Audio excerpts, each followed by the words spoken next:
Dahil sa kawalan ng pera na pampadoktor na pilitan ng isang babaeng may cervical cancer na lumapit sa nagpakilalang manggagamot na sugo raw ng simbahan.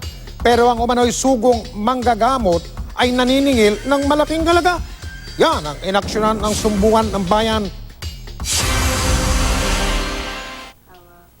Simple lang ang hiling ni Jessa, hindi niya tunay na pangalan. Ang gumaling sa sakit na cervical cancer. Ang akala niya natapos na ang kanyang kalbaryo Oktubre nung nakaraang taon. Mahigit 3 buwan matapos ang gamutan, tila nagbalik ang sakit niya. Sabi ng doktor ko, balik kita pag chemo, 6 na session, pero sa amin na daw yung bayad. Bali, wala ng libre kasi daw.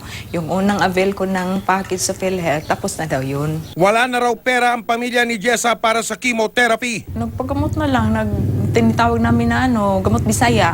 Mga albularyo, lalaga ng kung ano-anong mga herbal. Patuloy ang pamamanhid kaya lumapit ang pamilya sa isang Michelle Raagas na nagpakilalang manggagamot. Ayon kay Michelle, sugo siya ng simbahan ng Santo Niño sa lungsod ng Tacloban. Simbahan daw ang nag-authorize sa kanya na mag-oopera siya or manggamot siya.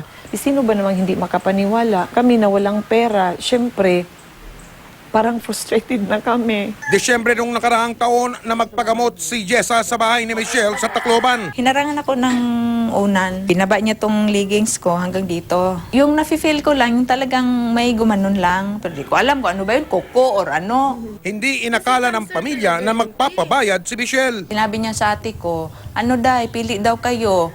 10, 15, tas may 25,000 daw. Tas nagulat kami kasi ginagamit yung sa malaking simbahan, tas ganun yung hingi nila. Okay lang siguro kung mga donation. Ay sis, wala talaga akong pera. 5,000 lang ang dala ko. Totoo naman. Kinuha raw ni Michelle ang 5,000 piso at sinabing kailangan pa nilang bumalik. Hindi na kami bumalik kasi na-feel namin, ma'am, na talagang panluloko. Bakit? Kung totoo kang hindi ka maghahabol doon sa pasyente. Pasyente ang kusang lalapit sa inyo, sa kanila. Para wala nang maloko na iba kasi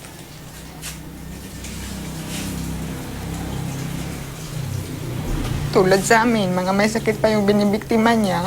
Kinausap ng pamilya ni Jessa ang pamunuan ng simbahan ng Santo Niño. Yung sinasabi ni Michelle, actually hindi siya kaparte o hindi siya sinugo ng simbahan sa Santo Niño, particularly in the Catholic Church, na maghingi ng pera in return kapalit ng pagaling ng mga masakit. Ang pahayag ng nagpakilalang manggagamot na si Michelle, abangan bukas sa pagpapatuloy ng sumbungan ng bayan.